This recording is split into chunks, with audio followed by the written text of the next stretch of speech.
Hi, everyone, and welcome to the Thrive Co-Living podcast and YouTube broadcast. Thrive Co-Living is a new concept in creative community building.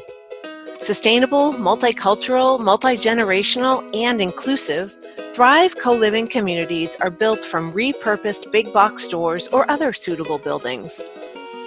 In this series, myself, Jennifer Hooper, and Thrive founder, Mark Stein, will weave together the tapestry that makes up the physical and spiritual components of this new concept in community living. Now on with the show.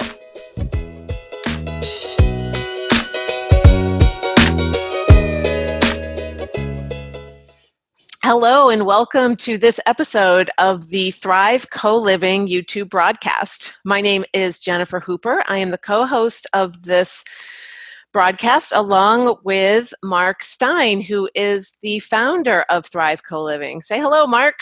Hello, Mark. Glad to be here and glad to have Tom with us. Feels like a long time coming. Awesome. Glad to be here. So we are joined today by Tom. Maybe, Tom, you could pronounce your last name so that I don't botch it. It's pronounced Szumlic, like a SCH blend. Szumlic. Okay. Awesome. Well, welcome. And Tom is an architect who is going to be talking to us today about sustainable practices, concerns, considerations for the first Thrive Co-Living building, I guess we can say. Community, that's the right word. So, Mark, why don't you kick us off with the first question for Tom? Great. Well, Tom, thank you so much for being with us. It's a real treat. And to start out, and I'm actually going to ask you to give some definitions of some of the concepts that we'll be dealing with. But first of all, let's talk about sustainability. You've been building sustainable buildings, residential, commercial, mixed use, for about 50 years and are steeped in the concept. So give us your view on sustainable building practices. What does that mean to you? Well, it's a great question, and I think the 50-year framework kind of conceals the fact that sustainability, as we kind of know it, has become sort of popularized, and thankfully so. It's now part of the cultural lexicon, which certainly can't hurt. But before the word sustainability was popular, and certainly when I was introduced to through my architectural education, I think I like to say I really received probably the best architectural education. I would call it the golden age of architectural education and possibly architectural design in America, kind of at the very tail end of it, pretty much at the end of the 1960s. So during that time, certainly that particular time heralded the environmental movement.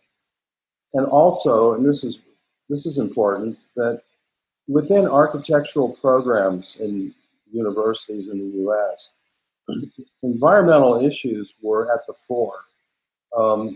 And sustainability was kind of understood through not only indigenous cultures, there were certainly references to how people have built over time in a responsible manner. But other issues, social issues, economic issues, cultural issues, that all sort of fell under this umbrella of architecture. So I think if you went to school in the late 60s to become an architect and you were kind of thinking, I'll live out this life as a simple building design, and I'll draw buildings, and buildings will get built, and there'll be no other influence. I think you have been greatly disappointed. I think it's probably a little bit different today, but certainly in that time, the emphasis was rich in terms of the impact of architecture. So connecting that, somewhere in the early 90s, John Elkington, who really is attributed to not the term sustainability as much as the term triple bottom line, which is associated deeply with sustainability. John Elkington coined the term triple bottom line and connected directly with sustainability. And basically, it's a three-part model that includes environmental quality, economic opportunity for all participants, and what I call social equity or social participation, that there's an involvement of all the participants, there's economic opportunity for all participants, and the result, the underlying, I guess, motive of all of this energy, if you will, is environmental quality. So that's this matrix of this model. If I had a slide, I'd show you the slide. It's a normative definition, which I rely on. I think if you use words, you've got to know sort of their origins. So that is the model I depart from in terms of what is sustainability. There's three parts. So it's that, once again, economic opportunity for all participants, social equity for participants, as well as environmental quality. And that, it's like a Venn diagram. In the middle of that diagram, we have this idea of sustainability. Now, since that time, I know we're going to talk about permaculture later, but that concept has been, I would say, modified. But it's like all things, cultural things. It gets, it transforms, and it transforms. I think in one way, it's a cycle of formalizing. Once it gets formalized, it becomes incorporated into the great larger culture. And sometimes those original meanings kind of fall off, and there's other interpretations that are attached to it. And my view is, as long as things are moving in the the right direction, I think we can all live through some of that ambiguity or whatever. So that's kind of how I see sustainability. And in terms of architecture, I think, as I said, certainly the pure understanding and the historic understanding of architecture has included those tenets of sensible building, reasonable building, conservation of energy, passive systems. That was another sort of concept that I was exposed to through that late 60s architectural education. And in practice too. Before there was solar voltaic, passive systems were really the solution to the energy crisis, and that really is it's all tied together. As we know, the last 50 years, looking at the history of sustainability, there's so many connections that can be made. So it's a very, let's say, one level, a complex subject, but I think if we go back to some of the more, once again, normative definitions, it really helps frame what it really is. And it's certainly not a simple one word, one sentence fits all definition. Those people who seek that, it's been through what's called greenwashing, which again is another phenomenon of how sustainability has been monetized. And once again, if it's contributing to the greater good, then so be it. But to me, it just helps to kind of know it's the roots, the historic roots of the term, and who said it, and where were their interests, etc. Elkington was not a designer. He was more of an entrepreneur, social entrepreneur. I think he's Canadian. I'm not sure about that. But he really challenged business, and this was important at the time, corporations and businesses to embrace the notion of sustainability, and we kind of pressured corporations into kind of getting with the program. Tom, I Go have a ahead and question. talk about. Oh, sorry. You use the term passive systems, which I might be able to fill in the blanks on what that means, but it's not something super familiar to me. So I wondered if you could explain that to people who may not understand it. Sure. It would just mean those, in terms of building, it would mean those aspects of building that by their very nature would conserve energy. That's really how passive systems were associated.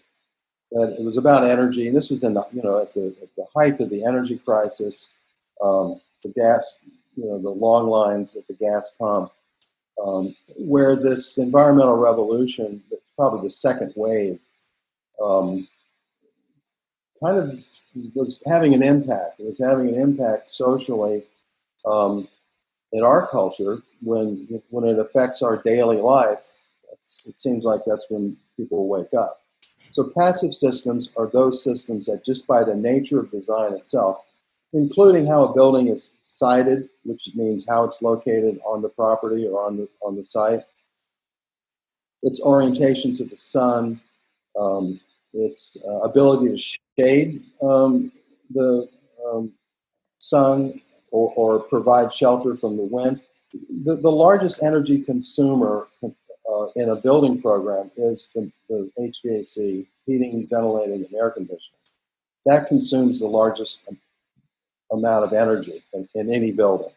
And the built environment is the largest energy consumer overall. So it's not cars, although we kind of blame cars for everything. There's a lot to blame, but it's not the greatest share of energy consumption. So that's what passive systems were. And before there were, say, active systems, and that would be, like solar voltaic technology, even the wind technology, that's sort of been introduced as on-site energy generation, and that was before those times. Thank you. Yeah, things have changed. Hopefully that explained it. Mark, I think you had a question. We were both competing for airtime there. What, Yes. What did you want to ask, Tom? Yeah, Tom, go ahead. You introduced me to the concept of permaculture, and I think, and really you have influenced this project more than anyone even at our early stages here.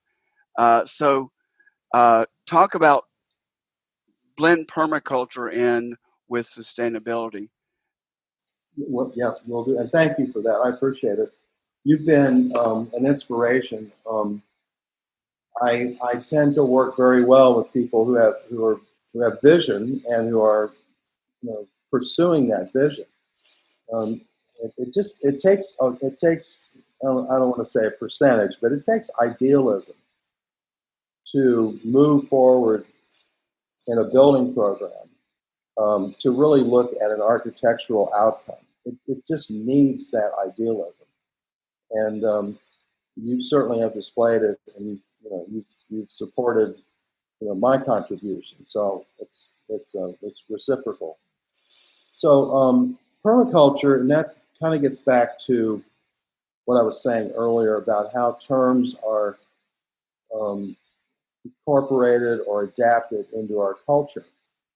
The roots of permaculture are a little bit earlier than John Elkington. I think probably mid-70s. And once again, I believe two Canadians. They were Australians. I did take some notes here. Wanted to make sure I got my facts straight. Two Australians, and they had a student-teacher relationship. You'll have to forgive me on this. The names are escaping me. But they formed what is now known as permaculture. They wrote a book, I believe, called Permaculture 1. it was a contraction of permanent and agriculture. So it became permaculture. And their background, at least the students' background, it's a very interesting blending. I want to say John. The name is just on the tip of my tongue. That's okay. We'll look it up and put it in the show notes. Okay, well, I kind of am a stickler for historic references and getting facts straight. I think that's part of the problem of any movement, and I'll just say any revolutionary movement. Once you lose kind of the roots, it gets a little squirrely. So yes, please look it up. But he had a background of landscape architecture, I believe, agriculture, and ecology. And as I understand it, and this really kind of is one of the underlying, I think, not motives, but frameworks that will generate successful projects, because projects today are anything but simple. They are complicated. And in my mind, I don't think projects work until the complexity of the project has been fully understood, to sort of like turn the tumblers. I describe it as a lock and a key. 100 years ago, there might have been 2 or 3 tumblers in that lock. Today, there's hundreds of tumblers in the lock, and in order to turn the key, it's got to be turning all the tumblers. So he approached it from this tripartite, very rich understanding. And what he started to conclude was, between landscape architecture, agriculture, and ecology, there's this interplaying, the synergy between all three that makes it truly sustainable. And I think in that manner, I think sustainable is taken more as it's on the surface level of its meaning. It's capable of enduring. It has a self-generative sort of outcome. So those are the roots of permaculture, and it's popularized. It does refer mostly to the agricultural component, and Mark, as we've discussed, I think that's a critical component, what we would call urban farming or urban gardening, to real estate, successful real estate projects, and especially when we look at adaptive reuse of large spaces. Just the COVID experience, I think, has pointed out certainly a number of things, working from home. But prior to all this, the movement from big box retailing to obviously online has played a huge role in this. Well, those buildings that were once used for things that now are being handled more effectively through the digital space, as an architect and as an architect who sees the connection between real estate and architecture and real estate development and real estate economics, the use of these buildings, big box or empty shells or however, they're kind of seeking uses. One certainly is an assembly use, but I also feel that the agricultural use, because I think food and water, are problems or opportunities that we're going to have to learn how to deal with in a sustainable manner, and a local manner. So the permaculture message, I think, it's reaching more people. It tends to be a little, from my understanding of it, it tends to be a little prescriptive, kind of like a how-to. But the point there is, it's articulating key, almost ethical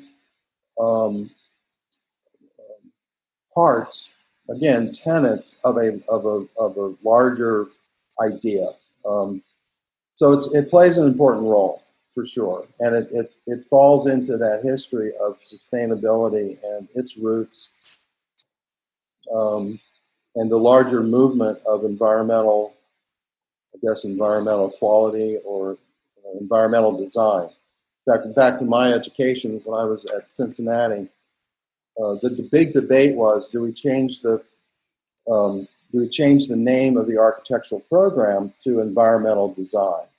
So there's been this movement, and I think there's merit to this notion that design disciplines have sort of cloistered themselves or siloed themselves a little too narrowly, like most professions and maybe like most educational programs. You got to be a little careful about how tightly you define, your discipline. So environmentalism or environmental design, in my mind, or design thinking even, kind of subsumes all the other design disciplines. So I hope that gives you some idea just how, I'll say, intense environmental design was in that late 60s period, and how the architectural schools across the country were really the center of the change that was taking place socially. So it was pretty amazing. I still certainly have memories of that time, and I'm still living that. I don't think I've really changed. I think that was such a solid direction. Fortunately, I mean, I've had great educational opportunities and experiences. So I'm thankful for all the teachers I've had. So speaking of opportunities and experiences, can you tell us about a couple of your proudest projects that you've worked on in this field in your career?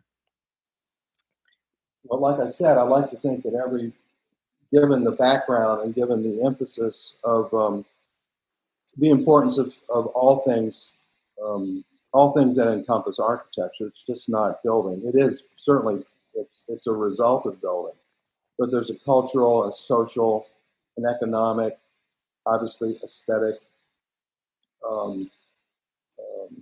experience that architecture brings together. So it's all about making as many connections as possible, and more importantly, the mindfulness of that. So I like to think that projects I've done basically since I started on this path have included those conditions. So, that's sort of an easy answer, but most recently, I have been, at least currently in my office, in my practice, we have 6 homes that are now in the design phase that are all zero net energy or net zero energy, depending on, how it's understood, which is a really, it's just been amazing. And it's only because I've been waiting for this revolution to take place for 50 years. And if you go back to, say, the modern movement, that's 100 years ago. So for whatever reason, things take time and the wheels turn slowly. So my perception of it now is there's a great,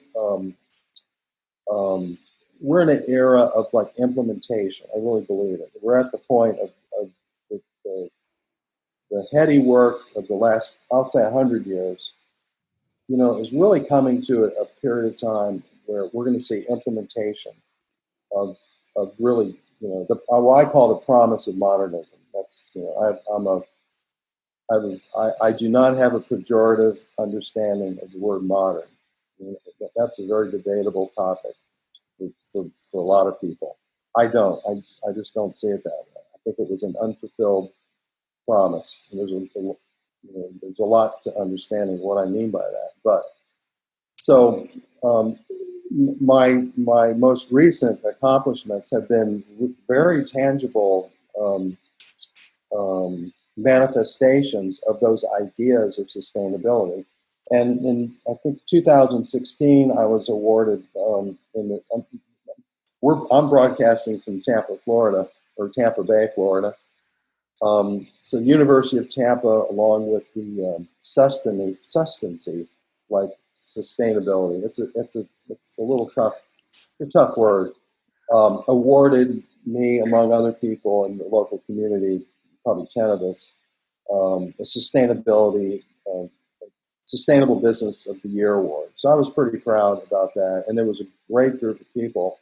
And again, the work that's going on is sometimes in our community, I don't know that we really identify it, but when you have the opportunity, given people like University of Tampa that was supporting that effort, when those people come together in a room, it's pretty amazing, because there's a lot of energy going toward implementation of these ideas right now, which again, a great indicator of where we are historically, and I call it the parade. How far back are we on the parade? In the parade, and it's very positive to me. I'm extremely optimistic. Oh, congratulations on that award. Thank you. Yeah.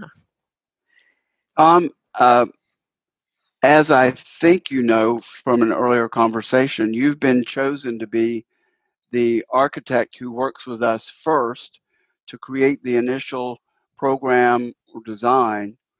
Talk a little bit about, and I know it's been quite a while since we've spoken in depth about the project, but talk about your views on this project of Thrive Co-Living, of creating sustainable co-living communities from either repurposed big box stores or other buildings that need to be reused. Yeah, and that's a great part of this puzzle. Again, back to this complex puzzle we're building with all these, hundreds of pieces.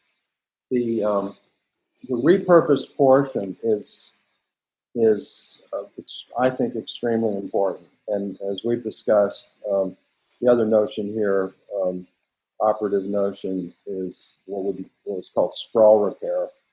Again, it found favor, in planning circles for the most part. It stemmed from an architectural practice, in Miami, with Andreas Duane, kind of coining the phrase sprawl repair. And what it looks at is underutilized real estate, and zoning also plays a big part of this in terms of reform. You look around, a lot of people ask me, why does the world look the way it does? And I think they're expecting an architectural answer. And I always say, well, zoning is, you really want to know why the world looks the way it does, you have to look to zoning. And I certainly respect zoning. I respect the planning process. It's critical. It's a social function. It needs to be protected.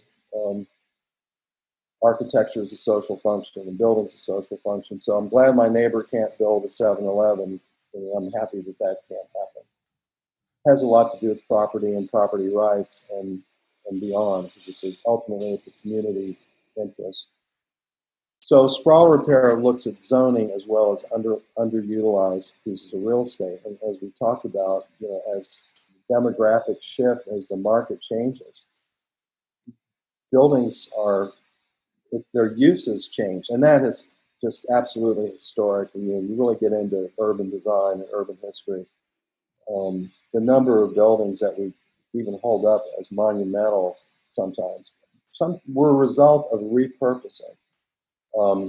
So that to me is a huge factor in the Thrive program, because I think it's absolutely on the right track, and I think that track is filled with energy and resources. So that's just a big factor. The ability to adapt buildings. It also kind of puts it into a very localized context, meaning it's hard to do a cookie cutter community when the building types we're looking at to transform essentially will all be uniquely different. There will be patterns, there will be consistency, but it's a very wide and general recognition of patterns. But that being said, part of this program is to define so we can analyze buildings as they come online for feasibility. So it's sort of this, it's the Thrive program for me, it reinforces the idea of local and localized, which, if you kind of connect that quickly, it sort of says community to me, at least from the standpoint of adjacencies and boundaries and, kind of the three-dimensional aspects of community. So that's just a very big part of it, and how each community, if you will, would take on certain identities, and how programmatically, which would be more of the constant, how those constants are played out within unique communities. So it's a challenge in multifamily, or which I call multifamily. Again, there's no negative association with that. Community building, community design, multifamily architecture. You're really dealing with the resolving the polarity between community living, if you will, or community, the definition, the physical form of community, and the expression of individuals. And that's just the name of the game, and it probably always has been in terms of successful multifamily communities. When we look across the U.S. landscape in multifamily projects, it's pretty dismal. They're cookie cutter. You can walk into apartment projects across this country, and they're the same project, they're the same building. So there's something about this program that I think will identify and give identity to not just the community, but the inhabitants of the community. There's a lot to be said about both good and bad, how we identify our authentic selves by how we live. So I just think that opportunity to do that is kind of being set up in a very positive way through the notion of repurposing and transforming existing real estate assets. You mentioned that it will take some time for patterns and lessons to evolve, I guess, or to come into light. Is that like a 1 year, 5 year, 20-year time frame? All of the above? That's a great question. It has more to do with the number of projects versus the time. Because really, each project will have characteristics, and we architects think in terms of building types or typologies, and they're identifiable.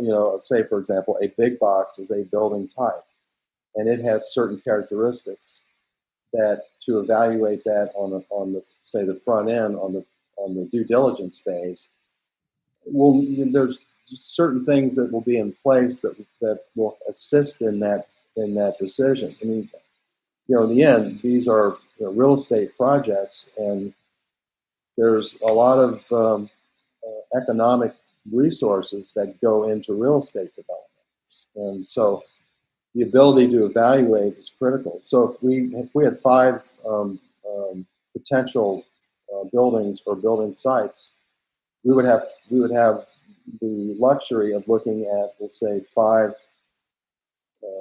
case studies to identify particular patterns, and some of it also might be the actual locations, or is it an urban context?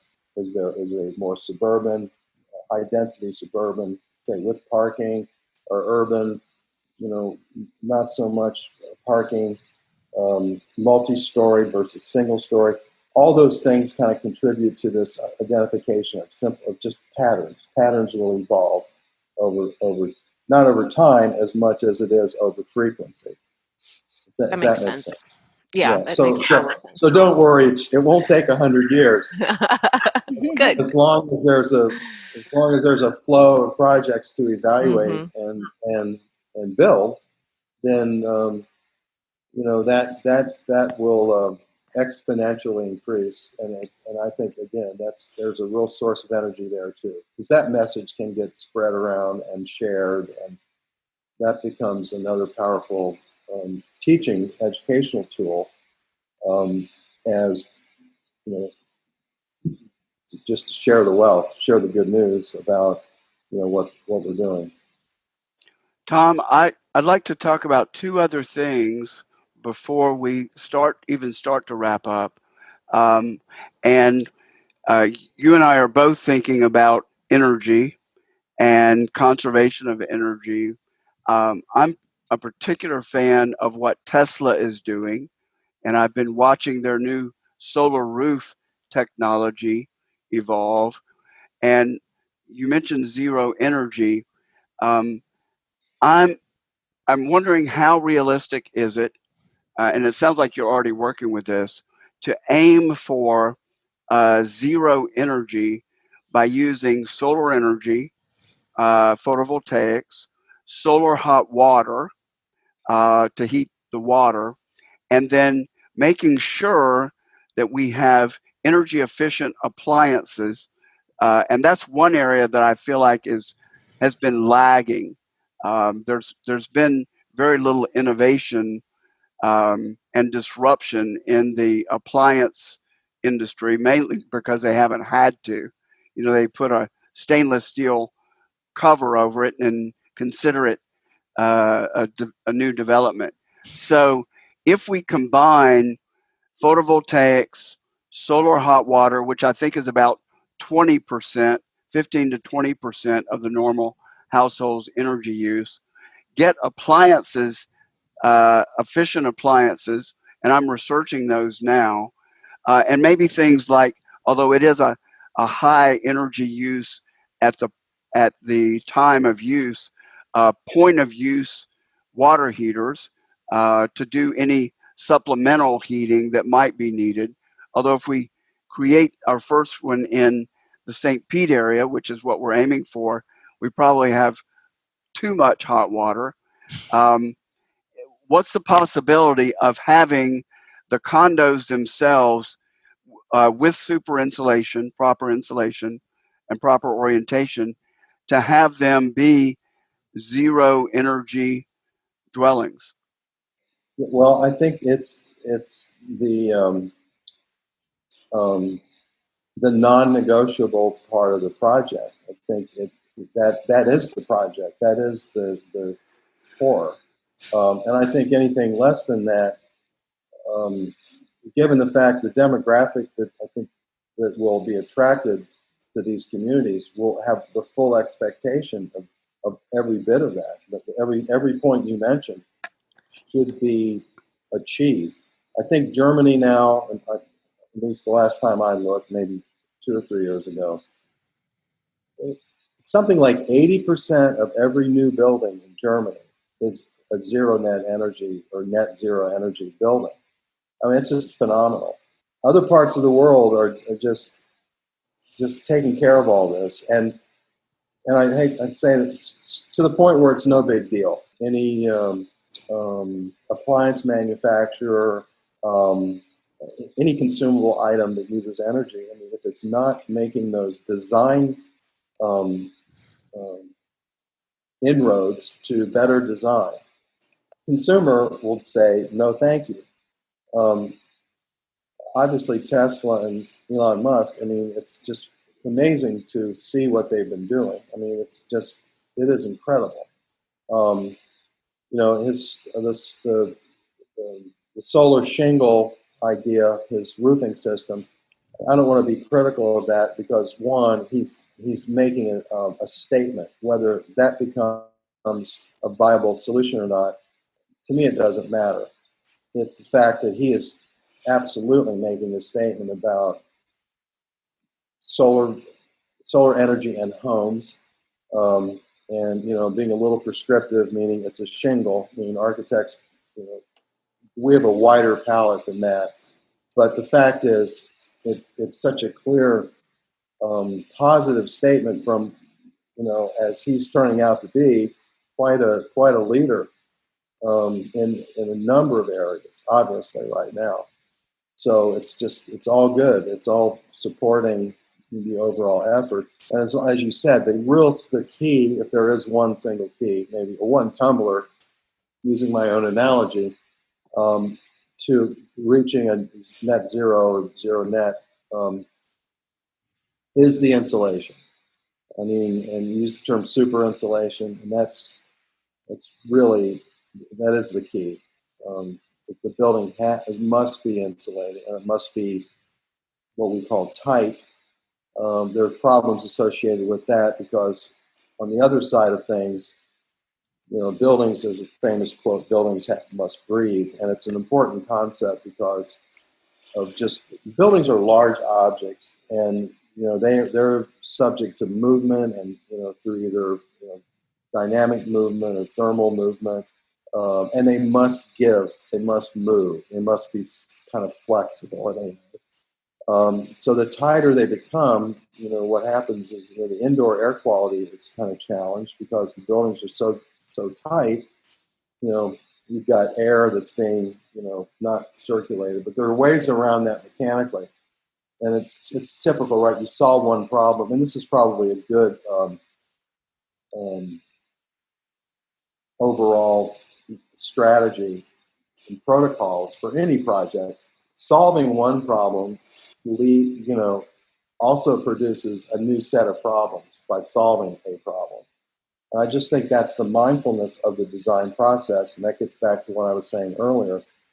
The real energy of this time we're living in, I think, could be classified as design thinking.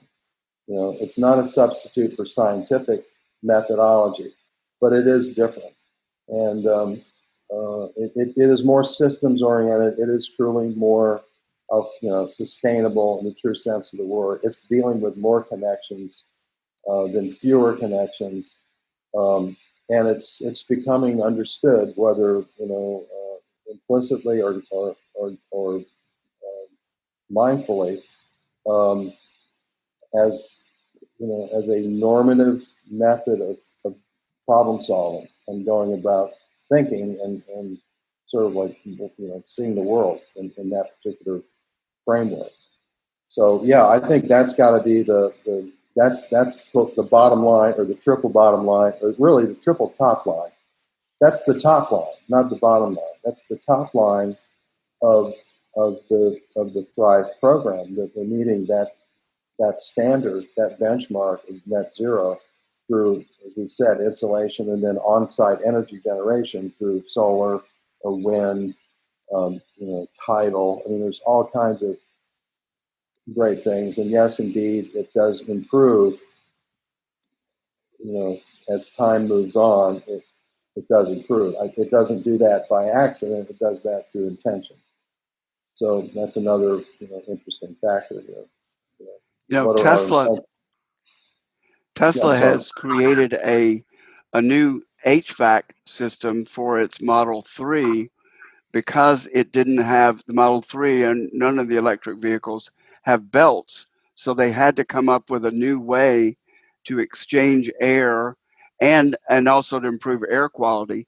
And the buzz in the Tesla advocacy or enthusiast community is that they're going to come up with an HVAC system, come out with a household HVAC system, and it also improves air quality. I think he called it something like a bomb shelter, the Tesla 3, a bomb shelter to protect against even dramatic issues, air quality issues. One more thing I don't want us to leave, and you planted this seed with me initially, and that's about hydroponics and aquaponics. And I continue to delve into that. I found, for those who don't know, I live part-time down in the St. Pete area and then part-time in Louisville, Kentucky. And I found a brand new aquaponics greenhouse that is about 20 minutes from me. So, and we plan to bring him on in a couple of weeks, the owner and developer of that. But give a little summary of what hydroponics and aquaponics could do in this community. Sure, absolutely. It is a fascinating subject, and once again, we've seen this rapid, evolutionary time that we're living in. Hydroponics maybe had favor 30 years ago, 40 years ago. I'm sure it's been around for some time, but kind of reached the level of, and I think again through the environmental movement of, urban agriculture, having the ability to grow your own food in small quantities under seasonally through all seasons. So moving the production of edible plants into your home or into indoor environments. That was kind of this notion of hydroponics. It's just fascinating. But hydroponics. Oh, I'm getting these mixed up. No, you had it right. You had it right. Okay, aquaponics is the evolution of that, and William McDonough, who's another American architect, leader in sustainable design, he has a great phrase. He says, "Waste is food." Okay? It appears in different ways, but waste is food. And he applies that to everything, that someone's waste is another person's food or another system's food. So in the aquaponics model, essentially there's a source of food for the plants. The fish poop, and that is filtered through the water to enrich the liquid that supplies the nutrients and sustenance to the plants. So it's a purely closed, beautifully conceived system that is that sustains itself in the truth in that sense of the word, as well as from an income standpoint, from a monetization, or from a again, from an employment standpoint, from an income standpoint, from a production standpoint, not to be confused with consumption, a true production model. What a great model! Because the fish are eventually sold. The plants are grown and sold, and it's completely sustainable. So it's fascinating. So I just think it's a great component, and once again, the importance of urban agriculture. I don't think we really understand yet how important it is. It's going to become more critical once again as this CV virus has awakened, and globally, obviously, a lot of people. The notion of food and food production has come to the fore. As you said earlier, the notion of air quality as a component to quality of life and environmental design has come to the fore. So, yeah, I think it's a very sustainable component. And using that model of sustainability, because it would offer tremendous economic opportunity for both internal clients and external clients of the community, as well as social equity and identity of having livelihoods and lives created around those types of systems and those types of enterprises. Not least of which would also be, come to our community and have the world's best, fish sandwiches. So it's just really just an amazing and very positive concept. So I'm thankful I learned about it. I learned about it through students, honestly, in my teaching portion of my life. As we generally all curriculum and most curriculum or good curriculum includes environmental and sustainable focus. And and again, within good curriculum, it's really up, it's not up to the student, but their ability to self-direct and their interests are always greater and should be greater than instructors' interests. So the role of the instructor is really, as always, in the best educational systems, is really the person who guides and creates the context for that learning to take place. But I've had a number of students who were literally just sold out to aquaponics, and that's the beauty of teaching or learning as a lead learner, as an instructor. You get the benefit of what the students are, what they're interested in, what they're passionate about, and it's exponential. So I will attribute my knowledge of aquaponics to my some key students. We're thinking about, just for the viewers that or may not be familiar, we're thinking about creating the hydroponics system as a co-op within the larger co-op of the community, and inviting those who want to subscribe to get vegetables and or fish on a regular basis, and work in it, and maybe have some extra to provide to restaurants and that sort of thing. And I've also, through my reading and exploring, have found that chickens are a great addition to this cycle, because the fish love chicken poop. And then we can also use the food scraps, the vegetable scraps from the community members, to build a compost pile, have worms, which we can feed to the chickens and the fish, and just keep that cycle. Waste is cycle food. going. I learned that today. That's right. Food is food. And then I'm also thinking that in Florida, in particular, we may not even need a greenhouse. The issue may be more about shade and protecting the plants from overheating, and just have different levels of screen and shade material going over a very rudimentary frame, that we may not need the expense of the greenhouse and all that circulation and all. So that's something that we'll explore more.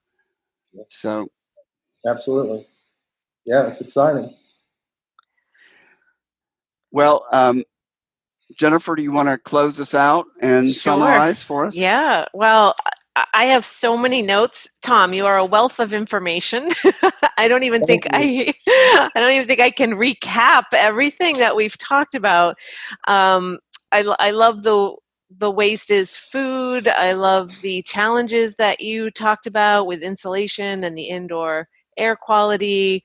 The concept of the triple bottom line that needs to be considered with a project like Thrive. Really, I think we could keep talking for hours and hours and hours, and maybe down the road we'll have you back and taking Definitely a deeper dive on some of these subtopics. My last question for you is, if somebody wants to reach out to you about a project that they have, do you have a website that you'd like to share, or contact information? We'd be happy to pass that along. That's fine, yeah. My company name is Model, that's MOD .el. So my website is MOD, I think it's -el.org.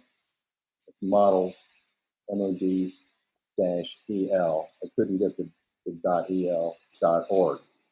So that, and or my email address, which is, you can reach me at Tom at Model, MOD-EL.org. Awesome. We will put those in the show notes for sure. And if you search Tom Szumlic, you probably will come up with the same.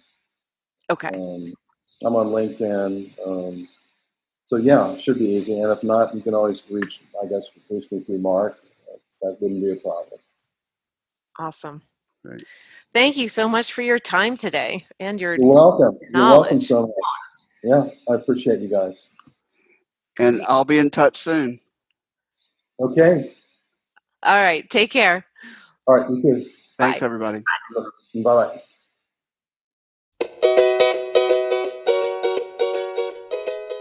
Thanks for joining us on this episode of the Thrive Co-Living podcast and YouTube broadcast. To discover more about our mission, activities, and how to find us on social media, please check out our website at thrivecolivingcommunities.org. There you can also learn how you can support this creative vision in community co-living. Thanks for tuning in. We'll be back soon.